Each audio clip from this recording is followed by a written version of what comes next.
Bonjour à tous. Dans ce diaporama, on va vous présenter les actions mécaniques entre pièces exprimées dans l'espace, c'est-à-dire dans les trois dimensions.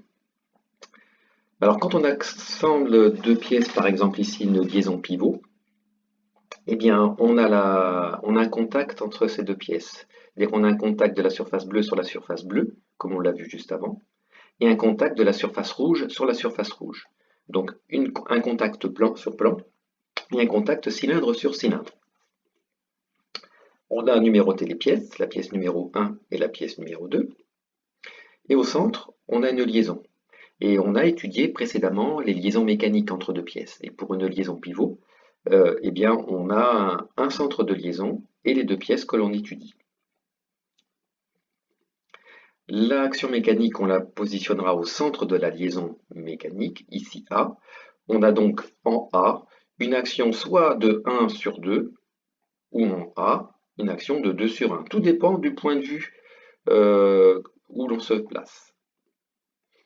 Donc on ne connaît rien à ces actions de contact. Si on prend par exemple l'action en A de 1 qui agit sur 2, on sait que cette action mécanique, qu'on appelle AM, est composée d'une force. Bien.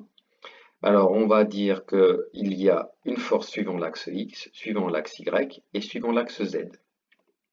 Et il va y avoir un moment sur ces trois axes, comme on l'a vu également, un moment AX, un moment AY et un moment AZ. Compliqué pour expliquer une force. D'une part, trois composantes de force, d'autre part, trois composantes de moment. Alors on ne connaît toujours rien sur cette action mécanique, mais on peut en déduire quand même des choses. Si on reprend le cours précédent sur les liaisons, rappelez-vous, sur la liaison pivot, on n'a aucune translation possible de la pièce 2, par exemple, si on dit que la pièce 1 ne bouge pas. Par contre, on a une rotation de la pièce 2 possible autour de l'axe X. Ça, c'est possible. Donc là, si on ne peut pas tourner suivant X, on ne pourra pas transmettre d'effort. Si on peut tourner suivant X, on ne peut pas transmettre d'effort. Donc le moment autour de l'axe X sera égal à 0. D'accord? Par contre, si on prend un autre type de liaison qui est la liaison glissière, donc là, analysons cette liaison. Sur cette liaison glissière, une seule translation est possible le long de l'axe X. Pas d'autre translation et aucune rotation. Donc à partir de cette analyse de liaison, on va pouvoir en déduire ce coup-ci qu'on ne peut pas transmettre d'effort suivant l'axe X. Donc AX sera égal à 0. Allez, on va faire maintenant une liaison ponctuelle. On analyse cette liaison ponctuelle. Elle a 5 degrés de liberté, cette liaison ponctuelle. Le seul élément où aucun mouvement n'est possible, c'est sur TY.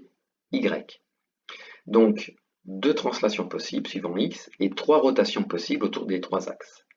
Ça veut dire que là, on ne peut pas transmettre d'effort sur l'axe des X, mais aussi sur l'axe des Z, mais aussi autour de X, mais également autour de Y, mais également autour de Z. Donc finalement, quand on regarde bien, on a trouvé ici qu'une seule composante qu'on appellera AY.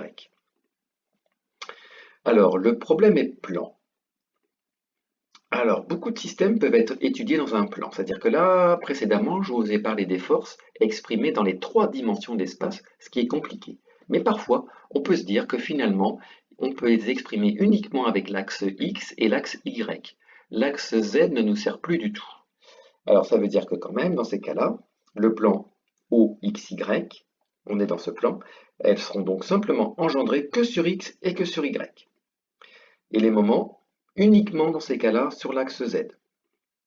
Donc, on peut en conclure que tous les moments, toutes les composantes des forces sur Z, je les annule, et tous les moments autour de X et tous les moments autour de Y, je les annule. Donc maintenant, une force peut se résumer à deux composantes, l'une sur X, l'une sur Y, et uniquement un moment autour de l'axe Z.